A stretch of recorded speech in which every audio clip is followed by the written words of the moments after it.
Hello, you're watching World Talks on TVP World. My name is Sasha Farbach.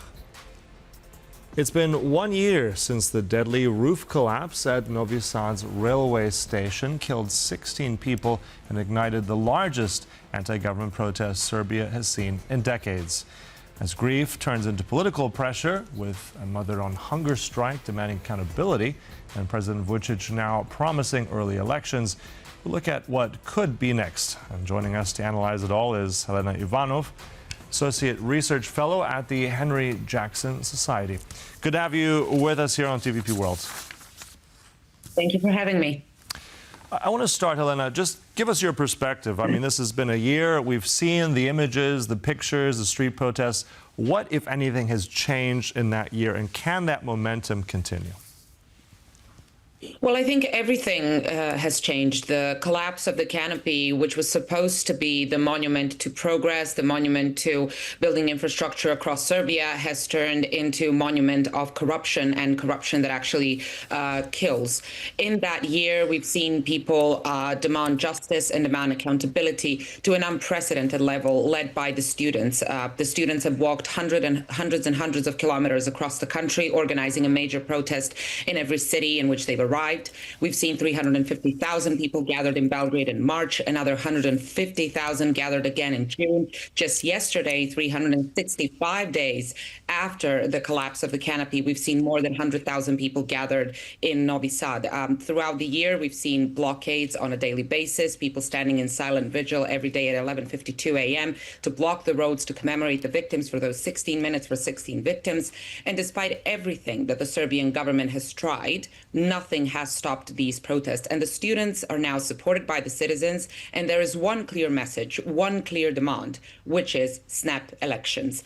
And I think that we have reached a point where the tensions are so high, where polarization is so strong, where the protests and the momentum cannot die down, that really the only way out of this situation is to hold snap elections as soon as possible. Okay.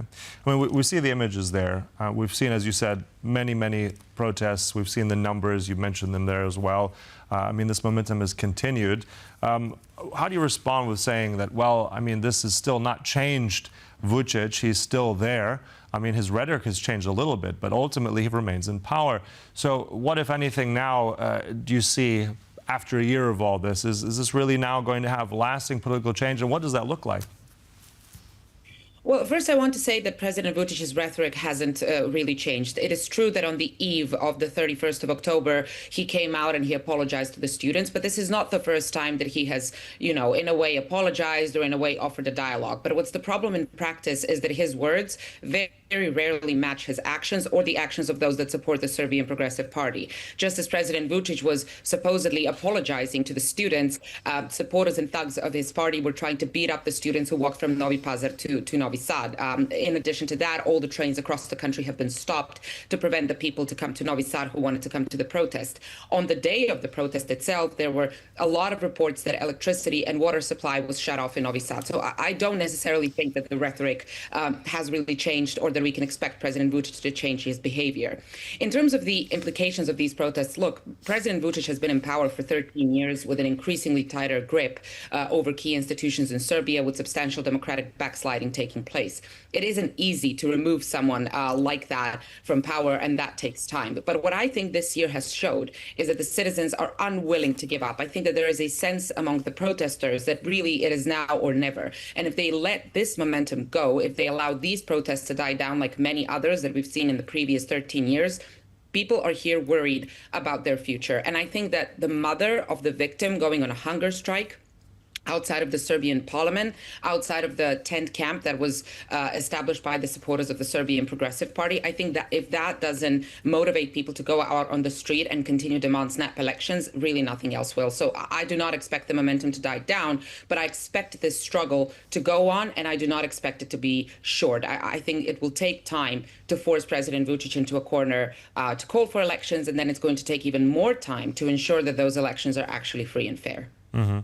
At the same time, I'm curious, because you said that his actions don't match his rhetoric. So with those words that he did say yesterday, that's outright not really going to impact anything? You're dismissing that? Or is there some kind of sense that he may well change his policies, his actions, or is this completely just, let's say, just something that he's trying to show off?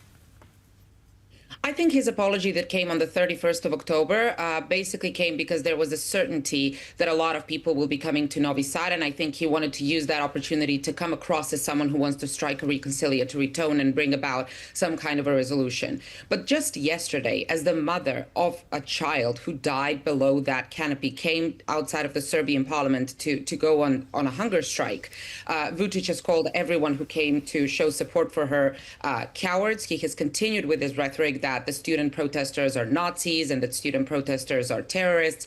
Moreover, people sitting in the tent camp that was established by the supporters of the Serbian Progressive Party were singing happy songs to a grieving mother. They were even singing songs, the lyrics of which goes, "A mother is on a road trying to search for her son."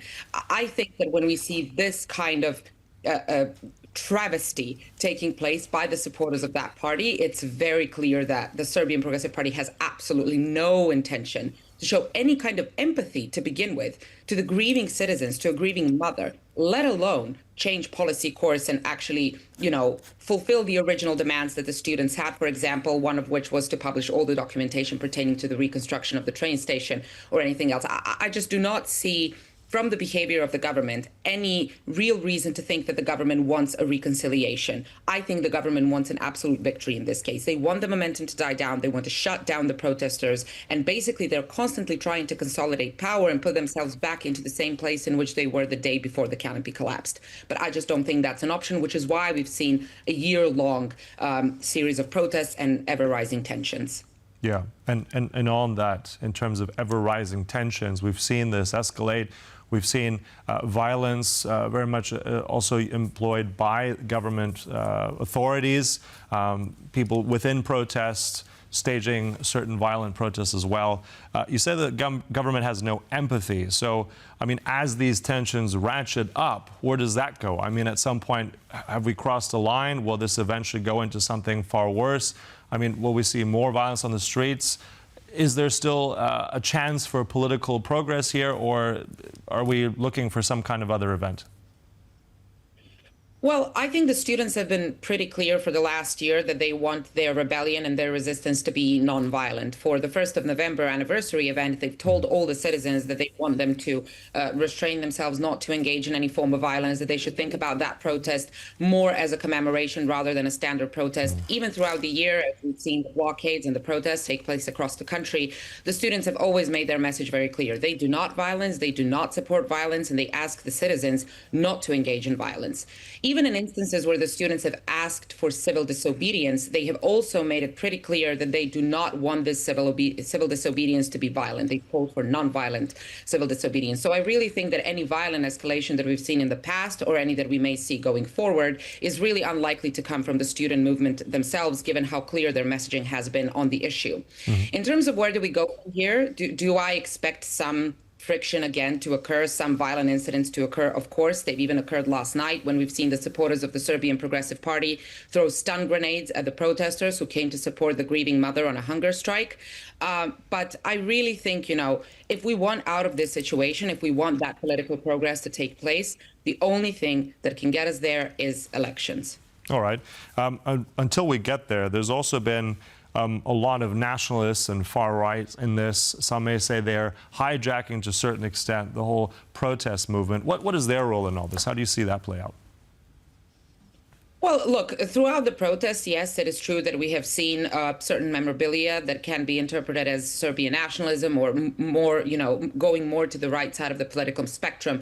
And I think it's important here to understand that the student movement and the protesters that include the citizens and not just the students, this is a very, very, very diverse movement. This is a very heterogeneous movement. And I think it is pretty likely to expect that a lot of people in that movement are going to be either on the far left side or the far right side of the political spectrum. But I think what's key here to remember is that all of these people have gathered around initially 4 key demands, including the publication of all the documents pertaining to the reconstruction of the train station. Now they are all gathered around one central demand, which is snap elections. And even when talking, about their political aims, it is really clear that they really do not want to talk foreign policy right now. They really do not want to talk about far or far left or far right political positioning. They really are only focused on having snap elections, removing the Serbian Progressive Party from power in Serbia, and then dealing with a lot of different internal political problems in Serbia. Notably, of course, we have corruption as the key grievance of the protesters right now. So it is a very diverse group. There obviously is a question down the line. Should they win the elections? How are they going to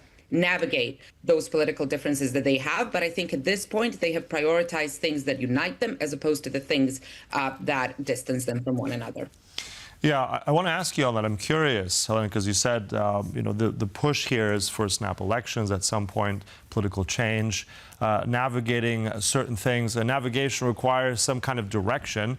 There have been a lot of people on the ground, a lot of students, as you said. We've seen them also take long journeys, also showing abroad, going to Europe, to the European Parliament, showing all that.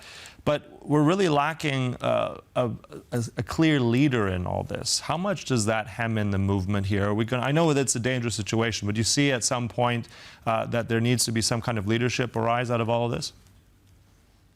Well, I think the students have strategically chosen not to have a leader because in the past, if you think about any individual that has been successful at climbing up the political ladder in Serbia to really look like a potential threat to the Serbian Progressive Party, they became the target for the regime. We've seen all the media outlets, and there are a lot of those who are associated with the government, slander those individuals. So I think the students have purposefully created this movement that is in a way faceless, that does not have a very clear leader. And I think that's also something that resonated really well with the citizens of Serbia and help the students capture the hearts and the minds of the nation. Down the line, yes, of course, there is a need for political articulation of these protests, and the students have been very clear that as soon as President Vučić calls for snap elections, they will announce their own list to whom they plan to transfer their trust and support them in those elections. This list consists of 250 MP candidates. There are some clear criteria as to who can and cannot be on that list. So, for example, the students are not going to be on that list. In addition, anyone who is associated with the current opposition parties is not going to be on that list.